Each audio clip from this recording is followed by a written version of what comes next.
Commercial use of microorganism यानी microorganism का commercial use यानी बिजनेस के पर्पज़ से उनका क्या यूज़ है। Microorganisms are used for the large scale production of alcohol wine and acetic acid यानी विनेगर। माइक्रो ऑर्गेनिज़म का लार्ज स्केल पर यूज़ होता है अल्कोहल के प्रोडक्शन में, वाइन के प्रोडक्शन में और एसिटिक एसिड जिसे आप विनेगर यानी सिरका बोलते हैं।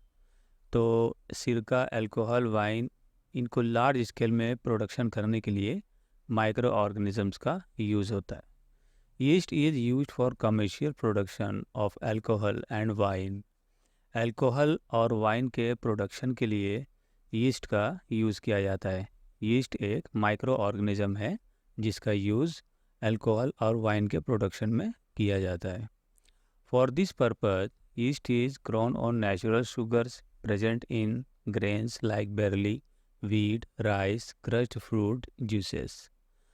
अच्छा, बैरली जो होता है आपका यानी जिसको आप जौ बोलते हैं, जौ हो गया, वीट यानी गेहूँ, चावल और क्रश किए हुए फ्रूट जूस जो होते हैं, इनमें ऑलरेडी नेचुरल शुगर्स पाए जाते हैं। और आपका जो है शुगर कैन है यानी गन्ना, उसमें भी नेचुरल शुगर्स पाए जाते हैं। ठीक, तो इन नेचुरल शुगर्स में आपका ये यीस्ट जो है, ठीक है, यीस्ट जो है इसमें प्रेजेंट नेचुरल शुगर्स को अल्कोहल में कन्वर्ट करता है। यीस्ट एक आपका माइक्रो ऑर्गेनिजम्स है जो बैरली, वीट, राइस, क्रश्ड फ्रूट्स जिसमें नेचुरल शुगर्स पाए जाते हैं, इनके नेचुरल शुगर्स को अल्कोहल में कन्वर्ट करता है। कैसे कन्वर्ट करता है? जब बैरली, वीट, राइस, क्रश्ड फ्रूट्स को जब सड़ाया जाता है तो सड़ने के बाद उसके अंदर ईस्ट ग्रो होने लगता है यानी ईस्ट पनपने लगता है। यही ईस्ट इस बैरली, वीट, राइस और क्रश्ड फ्रूट्स में जो नेचुरल शुगर्स होते हैं उन नेचुरल शुगर्स को अल्कोहल में कन्वर्ट कर देता है। अब देखिए activity 2.4। Take a 5 ml beaker filled up to 3/4 with water। एक आप 5 ml का जो बीकर लीजिए, ठीक है, बीकर आपने देखा होगा लैब में, शीशे के गिलास जैसा होता है। बीकर आप ले लीजिए, उसमें आप 3/4 उसमें वाटर भर दीजिए, ठीक है, यानी 75%। Dissolve 2 to 3 teaspoon of sugar in it. अब उसमें 2 से 3 चम्मच शुगर मिला लीजिए। Add half a spoon of yeast powder to the sugar solution. अब इस शुगर सॉल्यूशन में आप कम से कम हाफ टी स्पून यानी आधा चम्मच ईस्ट पाउडर डाल दीजिए, ठीक है। और अब एक सॉल्यूशन बन गया, ठीक है। Keep it covered in a warm place for 4 to 5 hours.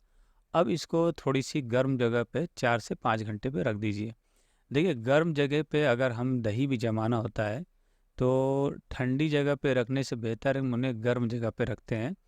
तो गर्म जगह पे यीस्ट जो है, जो आपका माइक्रो ऑर्गेनिजम्स है, यीस्ट है, लैक्टोबैसिलस, ये बहुत तेज़ ग्रो होते हैं, पनपते हैं। तो इनके बहुत तेज़ ग्रो होने से ही हमारा जो है दही बनता है और शुगर से अल्कोहल बनता है, ठीक है। इसलिए ये कह रहा है कि उसे वार्म प्लेस पे रख दीजिए 4 से 5 घंटे तक। Now smell the solution, can you get a smell. अब उस सॉल्यूशन को आप स्मेल कीजिए। आपको कुछ अजीब सा स्मेल महसूस हो रहा होगा, थोड़ा खट्टा खट्टा टाइप का। This is the smell of alcohol as sugar has been converted into alcohol by yeast. ये जो स्मेल है ये अल्कोहल का स्मेल है जो ईस्ट द्वारा शुगर को अल्कोहल में कन्वर्ट कर दिया गया। यानी जो ईस्ट है आपके बीकर में, जो आपने शुगर डाला था फिर उसमें ईस्ट पाउडर डाला था, तो ये ईस्ट पाउडर ने शुगर को अल्कोहल में कन्वर्ट कर दिया, ठीक है। ये उसी की स्मेल है। This process of conversion of sugar into alcohol is known as fermentation, ठीक है। शुगर का अल्कोहल में कन्वर्ट होना by the action of yeast, इसे हम बोलते हैं फर्मेंटेशन। यानी यीस्ट जो है आपका एक माइक्रो ऑर्गेनिज्म है जो शुगर को अल्कोहल में कन्वर्ट कर देता है। तो इस प्रोसेस को हम बोलते हैं फर्मेंटेशन। देखिए 1857 में यानी 1857 में लुइस पास्चर नाम के एक वैज्ञानिक थे जिन्होंने सबसे पहले फर्मेंटेशन को डिस्कवर किया था, यानी उन्होंने बताया था कि फर्मेंटेशन क्या होता है। Medicinal use of micro organisms, यानी माइक्रो ऑर्गेनिजम्स का मेडिसिनल यूज़, यानी मेडिसिन बनाने में माइक्रो ऑर्गेनिजम्स के क्या क्या यूज़ हैं, इसके बारे में हम देखेंगे। ठीक है।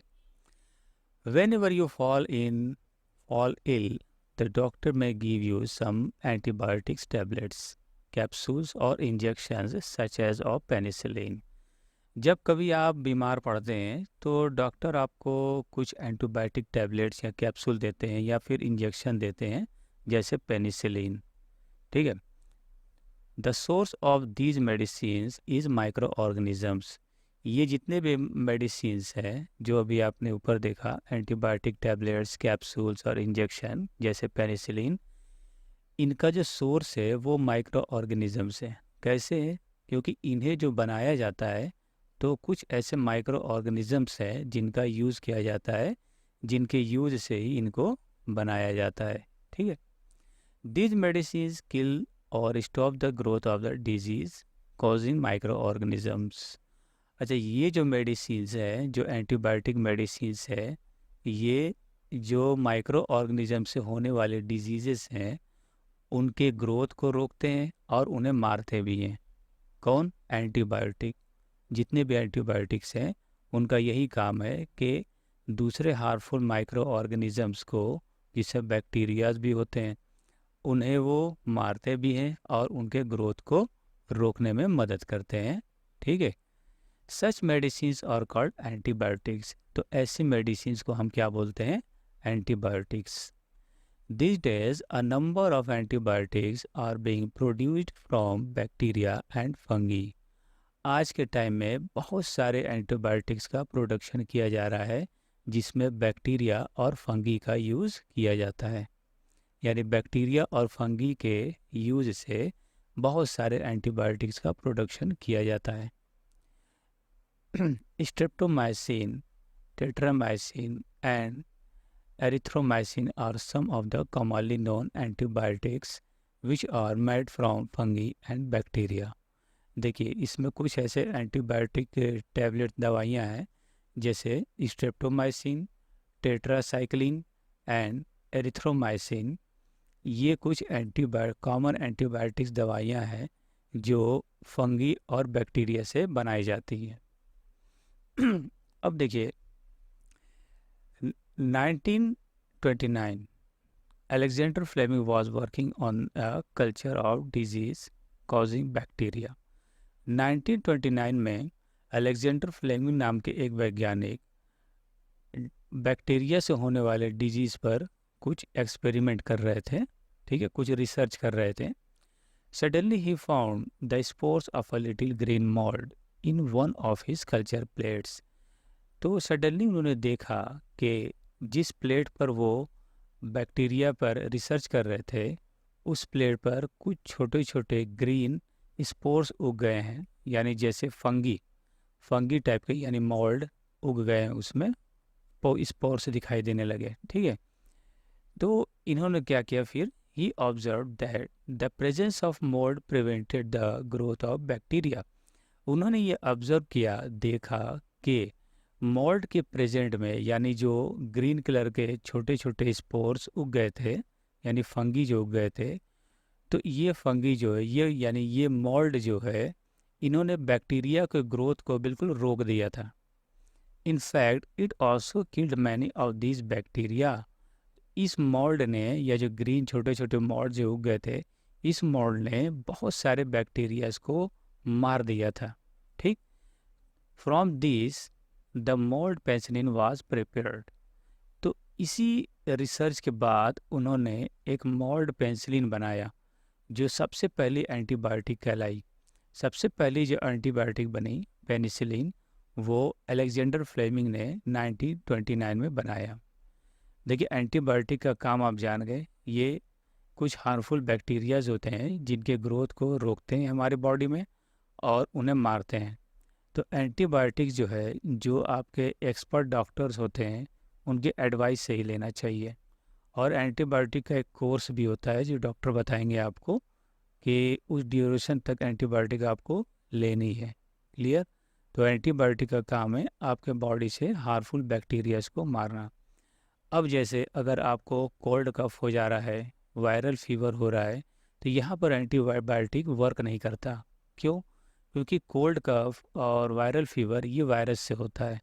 तो एंटीबायोटिक आपके जो टैबलेट्स है, पेनिसिलिन है, इंजेक्शंस है, कैप्सूल्स है, ये आपके वायरस पर काम नहीं करते। यानी ये इसमें मौजूद जो भी माइक्रो ऑर्गेनिजम्स हैं वो वायरस को नहीं मार पाते।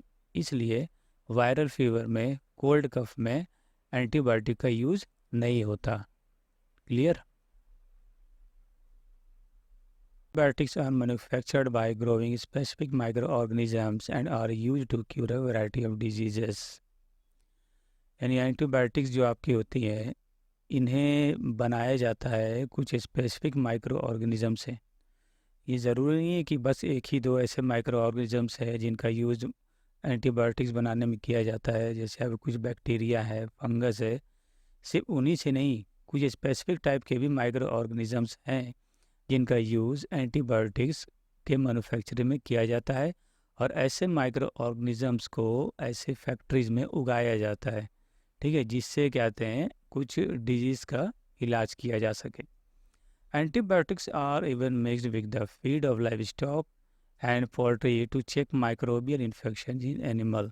देखिए एंटीबायोटिक जो है वो आपके जानवर जो होते हैं जिनको हम पालते हैं, और पोल्ट्री में जो चिकन्स वगैरह जो पाले जाते हैं, उनके फूड्स में भी मिलाए जाते हैं एंटीबायोटिक, जिससे कि उन्हें माइक्रोबियल इन्फेक्शन से बचाया जा सके। यानी उन एनिमल्स को माइक्रोबियल इन्फेक्शन जो हो जाते हैं उनसे उनको बचाया जा सके, इसलिए उनके फूड्स में कुछ एंटीबायोटिक्स भी मिलाया जाता है।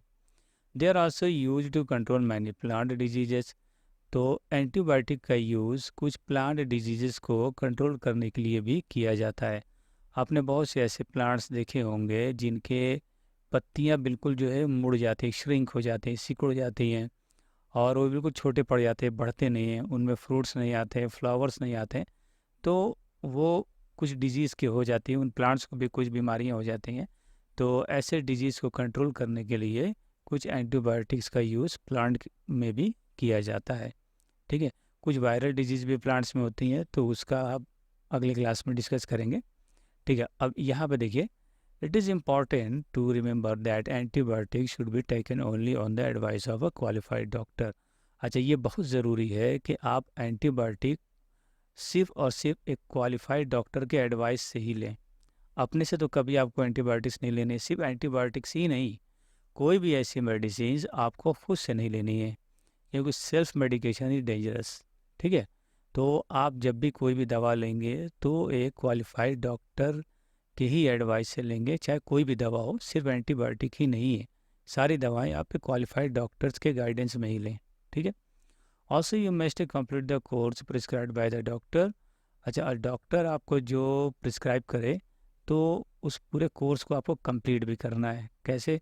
जैसे एंटीबायोटिक्स है, अगर आपको कोई डिजीज़ हो जाती है, कोई माइक्रो ऑर्गेनिजम्स की वजह से आपको कोई डिजीज़ हो जाती है, तो अब उस माइक्रोबियल इन्फेक्शन को, उस माइक्रोबियल डिजीज़ को दूर करने के लिए डॉक्टर ने आपको एंटीबायोटिक दे दिया और ये बोल दिया कि ये इतने ड्यूरेशन तक चलेगी। यानी एक कोर्स आपको दे दिया कि इतने ड्यूरेशन तक आपको खाना है। तो अगर आपने बीच में छोड़ दिया, जैसे उसने बोला सुबह खाना है, दोपहर खाना है, शाम में खाना है, आपने सुबह तो खाया लेकिन दोपहर में नहीं खाया, तो ऐसे क्या होगा कि जो आपका आपका एंटीबायोटिक जो है, यानी जो आपके डिजीज़ से, माइक्रोबियल इन्फेक्शन फैलाने वाले माइक्रोब से जो फाइट कर रहा है, लड़ रहा है, तो वो क्या होगा, वीक हो जाएगा। दोबारा फिर क्या होगा, आपके जो डिजीज़ है वो फिर से दोबारा ग्रो हो जाएंगे, वो सारे जो माइक्रोब्स हैं फिर से ग्रो हो जाएंगे। तो इससे कोई फ़ायदा नहीं होगा। इसलिए आपको पूरा एक कंप्लीट कोर्स करना चाहिए आपके एंटीबायोटिक्स का। ठीक है, इफ़ यू टेक एंटीबायोटिक्स पर नॉट नीडेड और in wrong doses, it may make the drug less effective when you might need it in the future. देखिए, अगर आपकी बॉडी को एंटीबायोटिक्स की अगर ज़रूरत नहीं है, फिर भी आप जो एंटीबायोटिक ले रहे हैं, तो इससे होगा क्या कि अगर आप अगली बार कभी बीमार पड़ते हैं, आपके बॉडी जो है किसी डिजीज़ से इफ़ेक्टिव हो जाती है, तो उस टाइम अगर आप जो है मेडिसिन लेते हैं, एंटीबायोटिक लेते हैं, तो ये बहुत लेस इफ़ेक्टिव हो गई, यानी ये सही से काम नहीं करेगी, ठीक है? यानी आपकी जो डिजीज़ है उसको वो ख़त्म नहीं कर पाएगी, ठीक है? इसलिए आपको जब ज़रूरत ना हो तो आप एंटीबायोटिक्स ना लें। Clear? Also, antibiotics taken unnecessarily may kill the beneficial bacteria in our body. अच्छा, अगर आपने जो है बिना ज़रूरत के ही एंटीबायोटिक्स ले लिया, तो इससे होता क्या है कि कुछ बेनिफिशियल बैक्टीरियाज होते हैं हमारे बॉडी में, यानी कुछ यूज़फुल बैक्टीरियाज होते हैं जो हमारे फ्रेंड की तरह होते हैं, जो हमारे बॉडी में जो दूसरे डिजीज़ होते हैं, बीमारियाँ होती हैं, उनसे फाइट करते हैं। हार्मफुल बैक्टीरियाज होते हैं, फंगीज होते हैं, उनसे वो फाइट करते हैं, उनको किल करते हैं, उनको मारते हैं।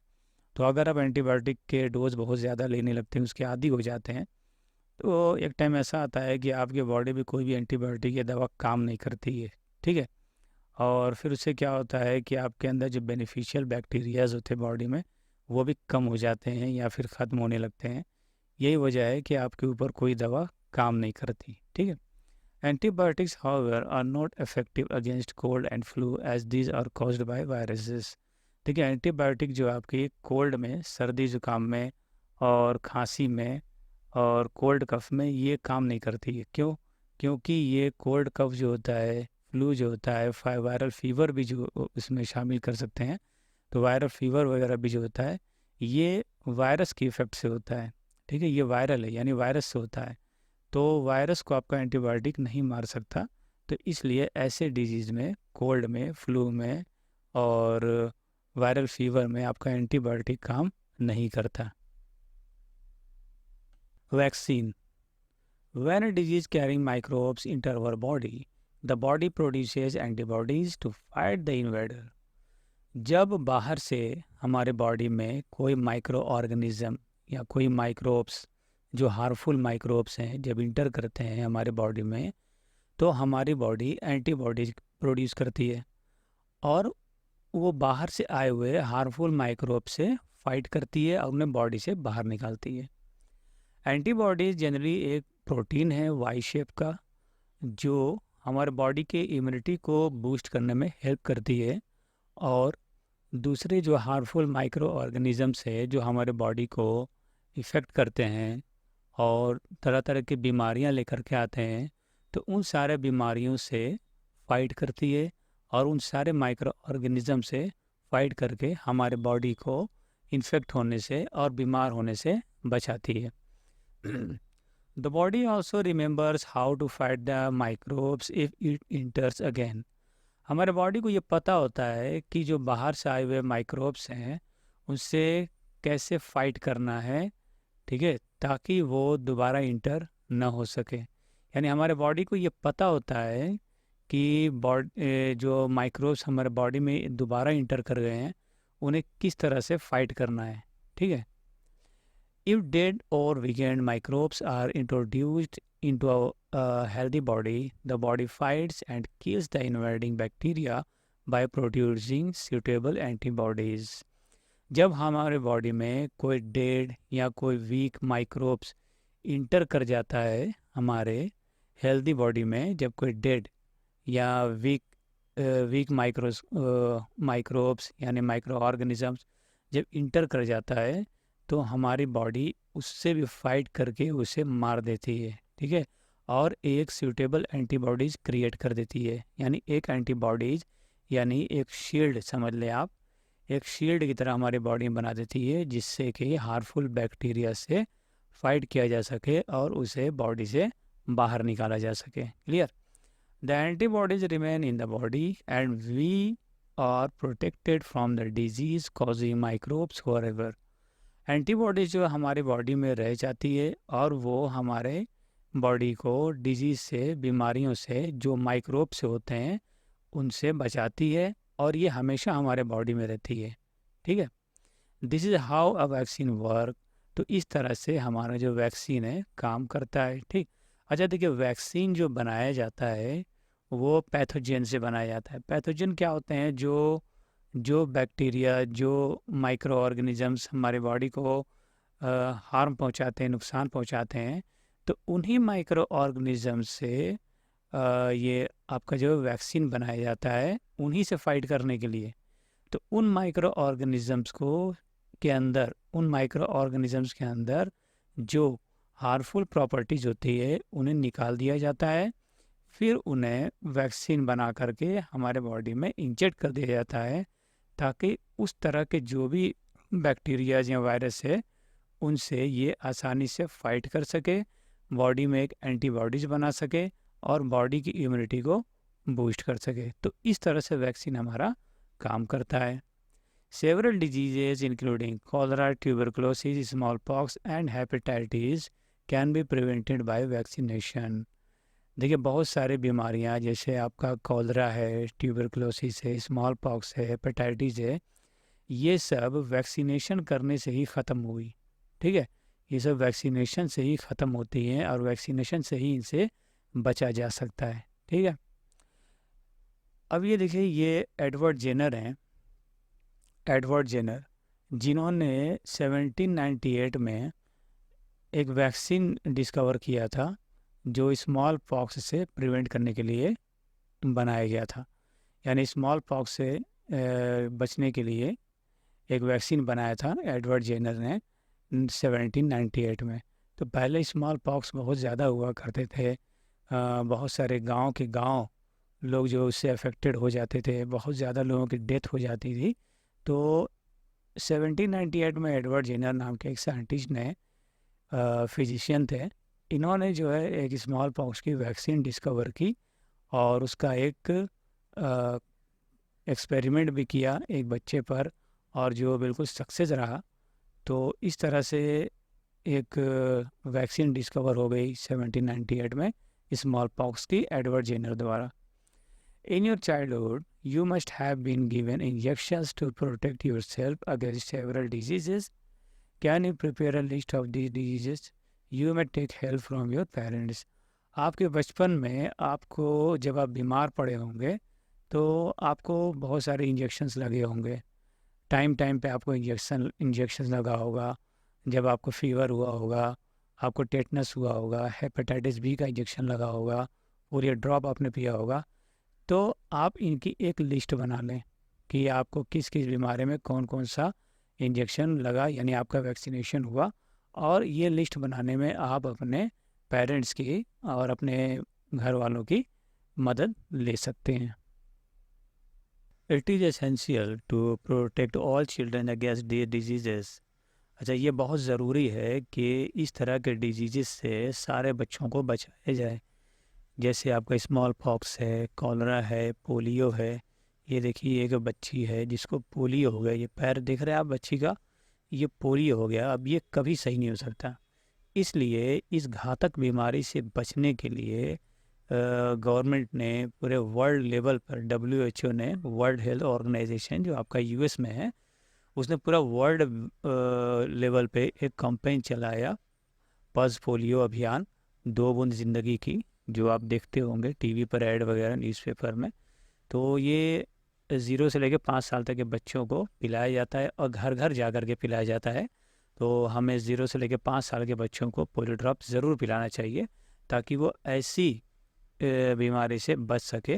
ठीक है, necessary vaccines are available in the nearby hospitals. अच्छा, जितने भी नेसेसरी वैक्सीन्स हैं, जो भी ज़रूरी वैक्सीन्स हैं आपके पोलियो के, चिकन पॉक्स के, यहाँ तक कि रेबीज़ के भी, जो जानवरों के काटने पर जो इंजेक्शन लगता है, ये सारे इंजेक्शन, सारे वैक्सीन्स जो है आपके करीब के ही कि गवर्नमेंट हॉस्पिटल में और दूसरे प्राइवेट हॉस्पिटल्स में आसानी से अवेलेबल होते हैं, जो आपको आसानी से ज़रूरत पड़ने पर मिल जाएंगे।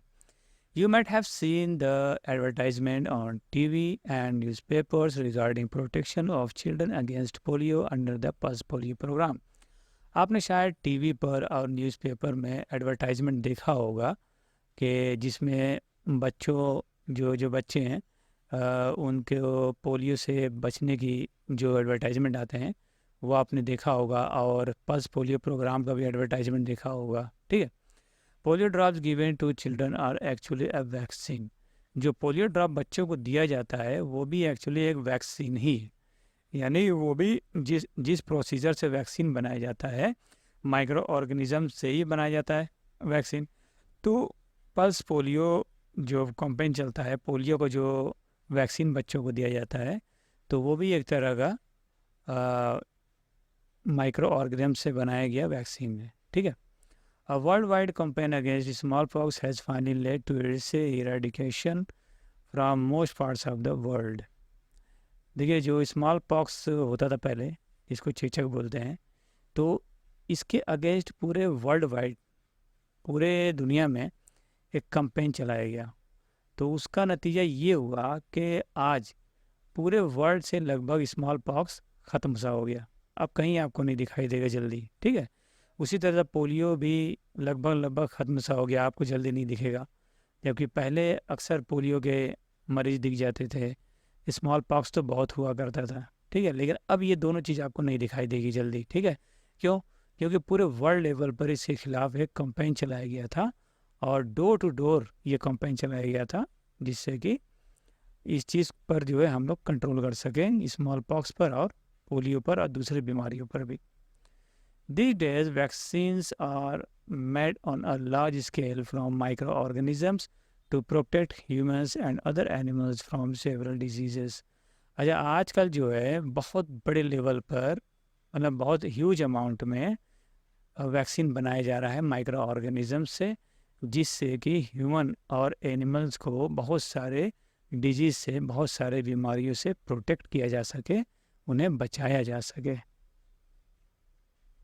Increasing soil fertility, some bacteria, जो फिगर 2.7 में आपको दिखाया गया है, are able to fix nitrogen from the atmosphere to enrich soil with nitrogen and increase its fertility. This microbes are commonly called biological nitrogen fixer.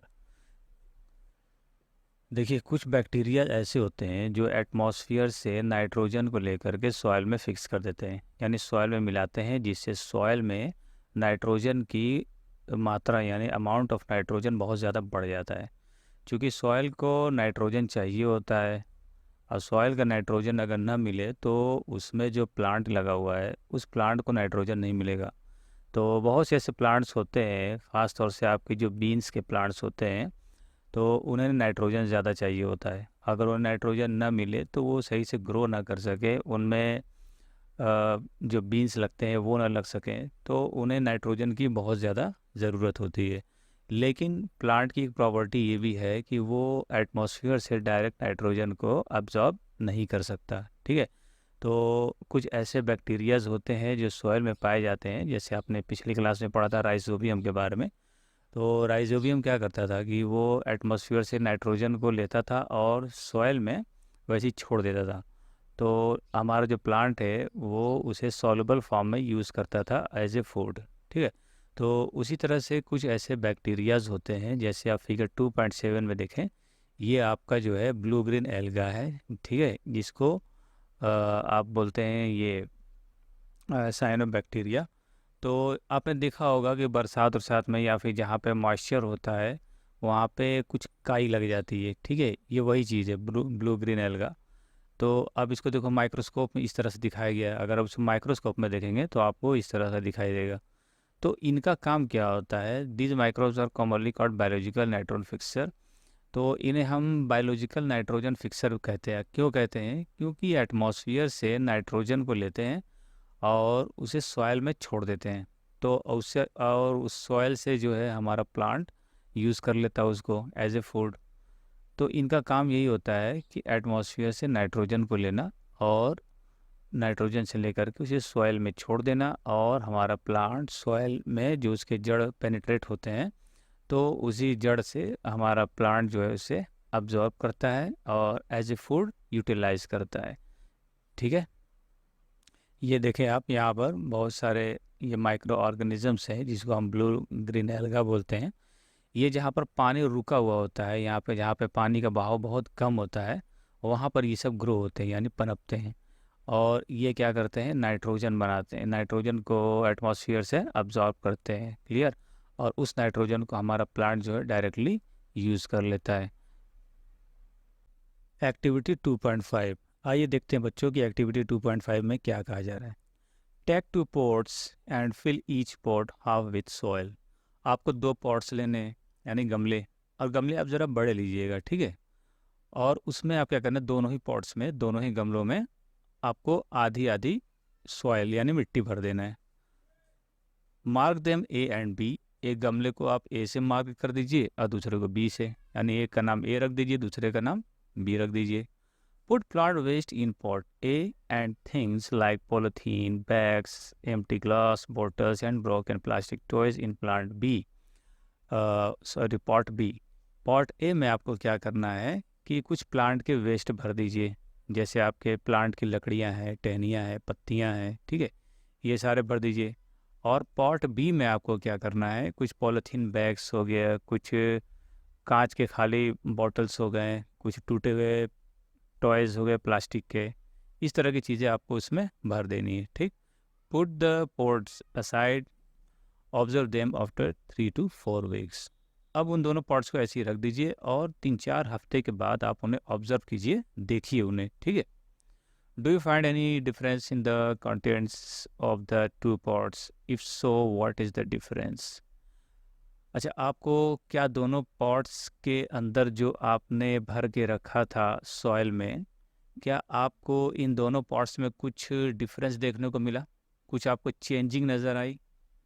अगर ऐसी changing कोई difference आपको दिखाई दे रहा है तो ये डिफरेंस क्या है, उसमें क्या अंतर आ गया, क्या चेंजिंग हो गई, आपने क्या देखा, क्या ऑब्जर्व किया? You will find that plant waste in pot A has been decomposed.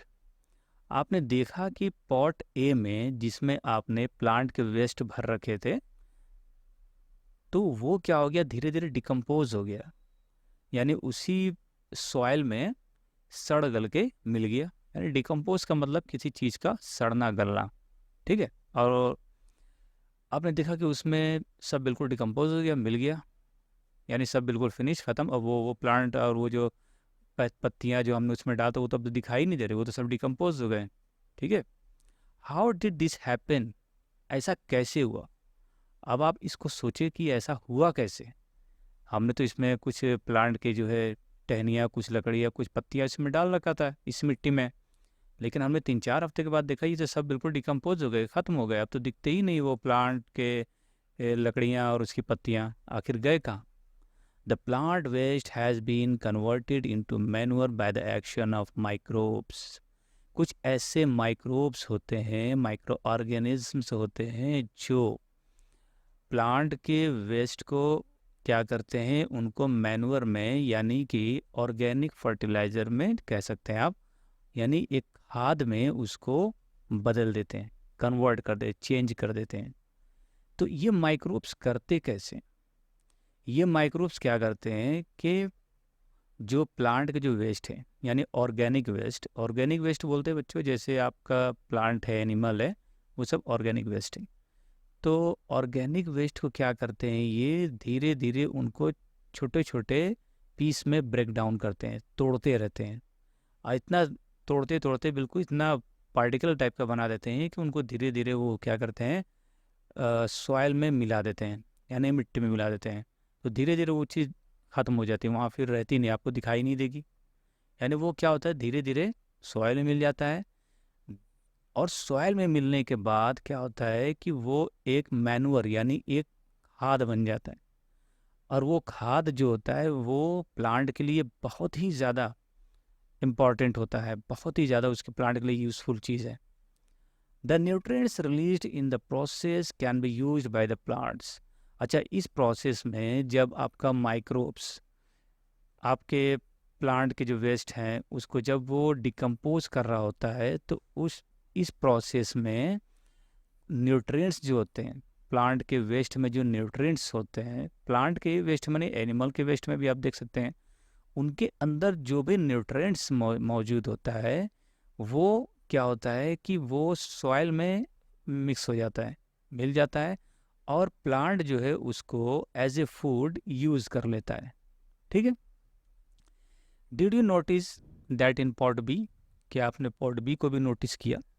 The polythene bags, empty glasses, bottles and broken toy parts did not undergo any such change. तो आपने पॉट बी में क्या क्या रखा था? Polythene bags रखे थे, कुछ एम्प्टी ग्लास खाली खाली जो है शीशे के गिलास रख दिए थे, और प्लास्टिक के टूटे हुए खिलौने वगैरह उसमें डाल दिए थे। तो आपने देखा 3-4 हफ्ते के बाद कि यार इसमें तो कोई चेंजिंग ही नहीं आई। ये तो हमने जिस तरह से सॉइल के अंदर उसको ढक के रख दिया था, ये तो वैसे ही के वैसे ही है। लेकिन प्लांट का वेस्ट तो बिल्कुल धीरे धीरे ख़त्म हो गया, बिल्कुल डिसअपियर हो गया, तो दिखाई नहीं दे रहा। तो वो इसलिए नहीं दिखाई दे रहा है कि जो माइक्रो ऑर्गेनिजम्स है उन्होंने उस पर जो एक्शन परफॉर्म किया, धीरे धीरे उसको ब्रेक डाउन करके उसको सॉइल में मिला दिया, यानी डिकम्पोज कर दिया। लेकिन जो कांच के आपके जो खाली बोतल्स हैं, पॉलीथीन बैग्स है, प्लास्टिक के टूटे खिलौने हैं, उनको ये माइक्रोब्स डिकम्पोज नहीं कर सके। ठीक है, यही वजह है कि ये 3-4 हफ्ते के बाद भी आपको वैसे ही का वैसे ही नज़र आया। ठीक है, तो अब आप यहाँ एक क्वेश्चन पुटअप हो सकता है, क्या इन चीज़ों से मैन्योर बन सकता है? तो आप कहेंगे नहीं। क्यों? क्योंकि हमारे जो यूज़फुल माइक्रो ऑर्गेनिजम्स है, जो हमारे फ्रेंड्स हैं, वो इन्हें डिकम्पोज नहीं कर सकते। ठीक है, the microbes could not act on them and convert them into manure. तो वही बात आ गई कि माइक्रोब्स जो हैं वो इनके ऊपर एक्शन परफॉर्म नहीं कर सकते। तो जब एक्शन परफॉर्म ही नहीं करेंगे तो वो मैन्योर में कन्वर्ट ही नहीं होगा। Clear? You often see large amounts of dead organic matter in the form of decaying plants and sometimes dead animals on the ground. आपने अक्सर देखा होगा कि बहुत सारे जो है मरे हुए पेड़ पौधे और डेड आपके एनिमल्स वगैरह आपके आसपास में कहीं भी ग्राउंड पे मरे पड़े मिलते हैं। You find that they disappear after some time. आपने देखा कि कुछ टाइम के बाद, 2-4 हफ्ते के बाद, महीने के बाद, वो वहाँ मौजूद नहीं रहे, वो वहाँ दिखते ही नहीं, वो डिसअपियर हो जाते हैं, यानी गायब हो जाते हैं, ख़त्म हो जाते हैं, कहीं आपको नज़र नहीं आएंगे। क्यों नहीं नज़र आएंगे? This is because the organism decompose dead organic waste of plants and animals converting them into simple substances. ऐसा इसलिए है कि जो माइक्रो ऑर्गेनिजम्स हैं, जो ऑर्गेनिक मैटर, जो ऑर्गेनिक वेस्ट को डिकम्पोज करने का काम करते हैं, वो उन्हें सिंपल सब्सटेंसेस में कन्वर्ट करते रहते हैं, यानी छोटे छोटे पार्टिकल में उनको ब्रेक करते रहते हैं।